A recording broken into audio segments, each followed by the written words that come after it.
Olá pessoal, no vídeo de hoje vamos falar sobre as principais dúvidas que as pessoas têm a respeito do inventário.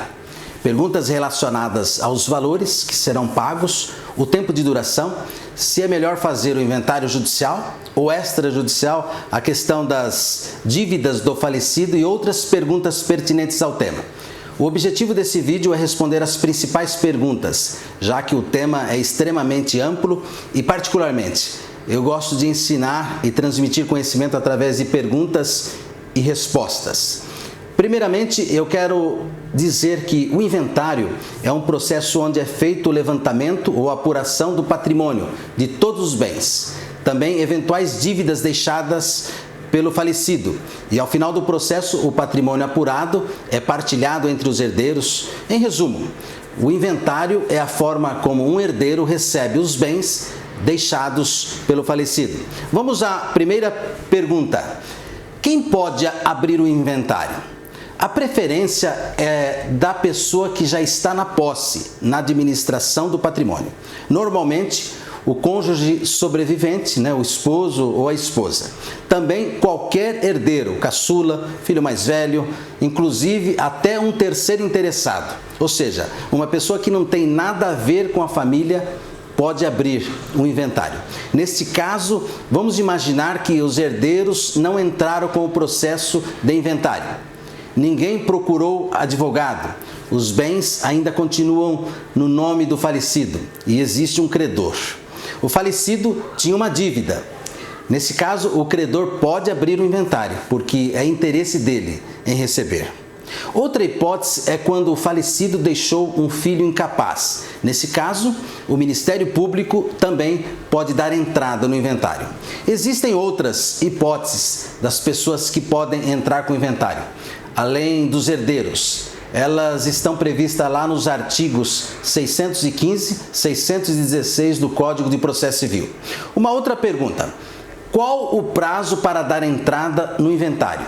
Por lei, o prazo para abertura sem multa é de 60 dias da data do óbito.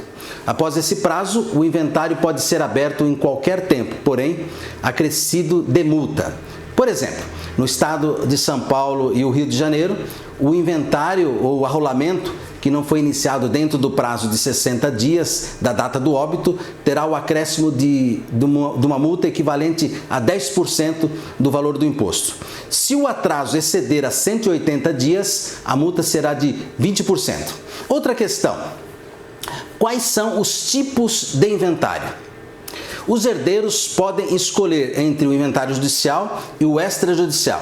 O inventário extrajudicial é aquele que é feito em cartório de notas. Ele não precisa de autorização judicial. O próprio nome já diz, é extrajudicial. Supondo que você diga, eu quero fazer um inventário extrajudicial, eu quero fazer no cartório, porque alguém me disse que é melhor. Será necessário observar os seguintes requisitos. São 4 requisitos. O primeiro: todos os herdeiros devem ser maiores e capazes. Se o falecido deixou um filho menor, já não pode fazer no cartório. Todos os herdeiros precisam estar de acordo quanto à partilha dos bens. Não pode haver desentendimento entre os herdeiros quanto aos bens a serem partilhados. Terceiro, o falecido não pode ter deixado testamento. E quarto, deve constar a participação de um advogado. A outra forma é o inventário judicial. Este inventário ele é realizado na Justiça Estadual, ou seja, ele é conduzido por um juiz de direito. Outra questão que os clientes nos fazem e nos perguntam é: o inventário extrajudicial é mais rápido que o judicial? O inventário extrajudicial, sem sombra de dúvida, é mais rápido. O inventário extrajudicial ele pode ser solucionado entre 1 e 5 meses. O inventário extrajudicial ele é menos burocrático. E para os herdeiros que acabaram de perder o ente querido, a solução rápida traz em si um sentimento de paz e gratidão.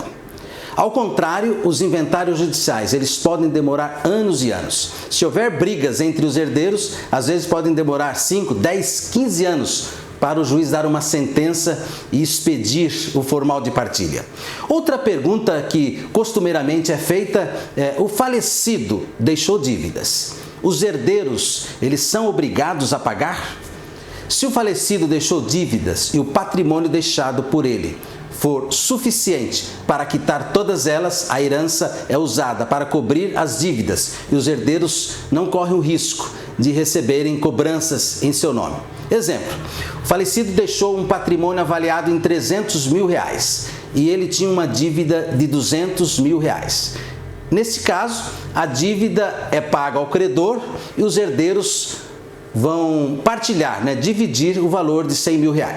Agora, se o falecido deixou bens e não são suficientes para pagar as dívidas deixadas, nesse caso, os herdeiros podem renunciar à herança no inventário, para se proteger contra possíveis cobranças de dívidas.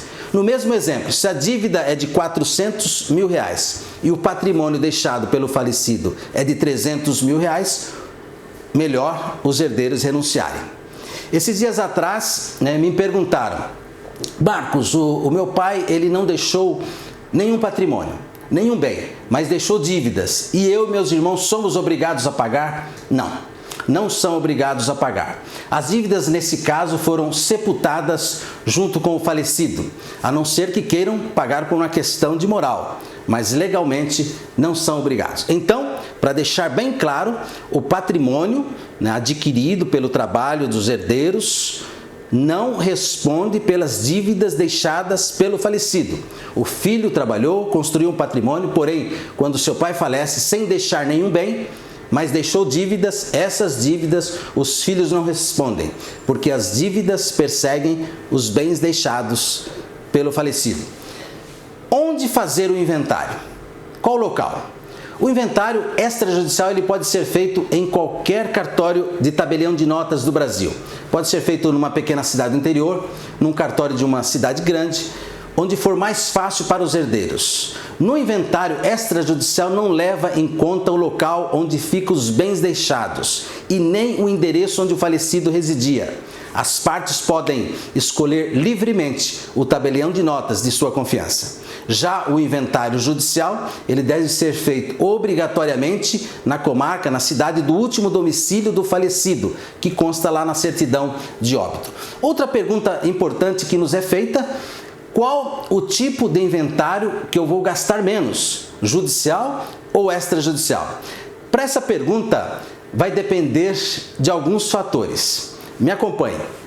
Primeiro, temos que analisar o total do patrimônio que será inventariado. Na prática, nós vemos que o inventário feito extrajudicialmente para bens vultuosos, ou seja, o falecido deixou muitos bens, o custo do inventário feito em cartório, em geral, sai mais barato.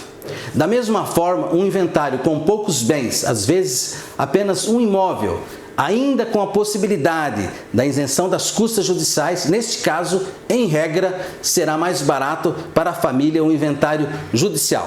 Outro aspecto importante para verificar é o imposto de cada estado. No Brasil, há estados que cobram valores maiores do que os outros. Por exemplo, no Ceará e Bahia, o imposto pode chegar a 8%, enquanto Goiás e São Paulo chega a 4%. Não tenho dinheiro para pagar o inventário. O que eu faço? Todas as famílias, em algum momento da vida, terão que fazer o inventário para regularizar os bens deixados pelo falecido. O problema é que muitas vezes a família ela não tem recursos para dar entrada no inventário e acabam deixando de fazê-lo. Imagina um caso assim, onde o falecido deixou um único bem. A viúva recebe um salário mínimo de renda e tem um filho que está desempregado. Neste caso, com base na Lei 11.965 de 2009, a família comprova que não possui renda capaz de arcar com as despesas, seja cartorárias ou judiciais, ela será isenta do pagamento. Vamos pensar em outro caso, onde os herdeiros, no momento do inventário, não têm condições de pagar as despesas, porém, possuem diversos bens. Nesse caso, não impede deles entrarem com o inventário no prazo legal de 60 dias, justamente para não pagar a multa e, ao mesmo tempo, eles vão requerer ao juiz o prazo, ou seja, recolher as custas processuais no final do processo. Tem a possibilidade também de pedir ao juiz um alvará para a venda de algum bem ou levantamento de valores que estejam no banco e pertenciam ao falecido para cobrir todos os custos do inventário. Para encerrar, gostaria de dizer algo. Pelos anos que temos na advocacia, onde brigas entre herdeiros, separação, abandono de pai ou mãe ocorrem por coisas tão pequenas e passageiras. Quando um ente querido deixa um patrimônio para ser inventariado, aquele patrimônio, ele representa muito mais do que valores. Os bens deixados representam uma história, representa lágrimas, representa suor, anos trabalhados, representa sonhos que foram conquistados. Por isso, no inventário não pode haver no coração dos herdeiros mesquinhez, desentendimentos. Ao contrário, deve haver profunda gratidão e reconhecimento do que os seus pais construíram. Por hoje é só. Se você gostou desse assunto, o tema, e se tem alguma dúvida, nos dê o seu feedback lá nos comentários. Faça sua inscrição neste canal e clique lá no sino de notificações para receber nossos vídeos e compartilhe. Talvez um amigo seu precisa dessas informações. Obrigado.